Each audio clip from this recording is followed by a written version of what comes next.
keep on with that underdog business. We are discussing things to do with entrepreneurship here. The interesting thing is that some of you get down to say, no, I want to run this business. I want to run that and whatnot. And you might find yourself in a space where you are discouraged based on the kind of business that you want to engage in. You have a degree and you want to do this kind of business. No, you can't do this kind of business. This is for people who are not educated. Do you know what? Underdog businesses can position you well and they can position you for greatness. So let me give an example. 2014, my newly added truck, Volvo FS12, a 30-ton truck, is involved in an accident with over 600 bags of FRI maize. And in that particular accident, since it was new, I had not insured it. I thought, no, let it just make a quick trip from Siavonga, bringing maize to Kafue. Then it flips, and the driver loaded unauthorized passengers who were badly injured at the accident scene. People looted bags of maize, and there's chaos in the whole transport thing. And my thinking was that, okay, I want a business I have control over, not a business that I would just, spend 1-point-something million and give this driver to be running this thing. And sometimes they can be very careless. So I thought, I think transport business, I would want to disinvest. Then it is in that same year, in November, I then registered a company called DLN Technologies. We began operations in 2015. Now, the direction for this company was very simple. My thinking was that back then, the identity cards in most universities and colleges were those laminated ones where, you put details and they put your ID picture, then laminate. But the direction was moving towards PVC cards, like the cards like your driving license cards. But prior to that, they were using those cards like your national registration cards, like the NRC where they would laminate. So because of that move, I thought of coming in and start printing identity cards for universities and colleges.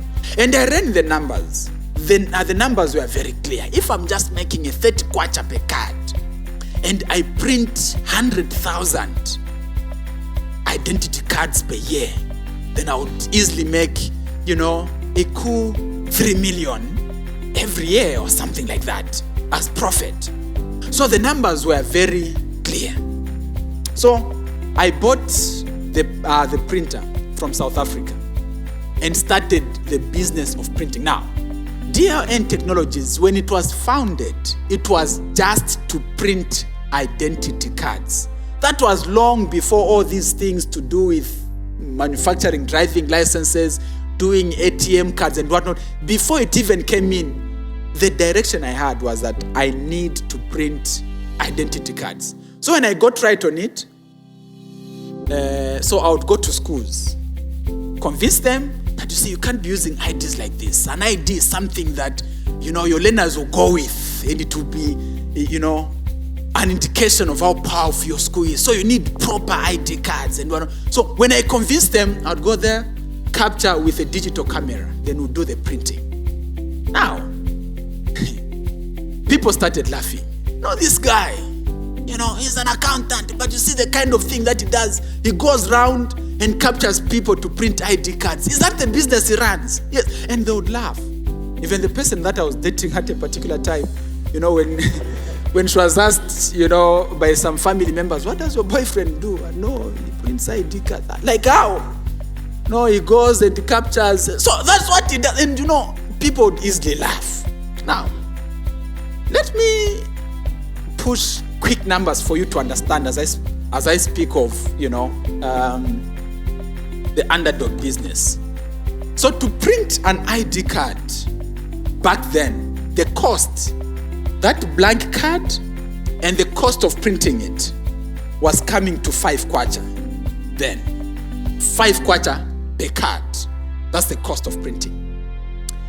Then when selling the card, after capturing and doing everything, when we give the university the full ID, we would charge them a 50 kwacha per ID card.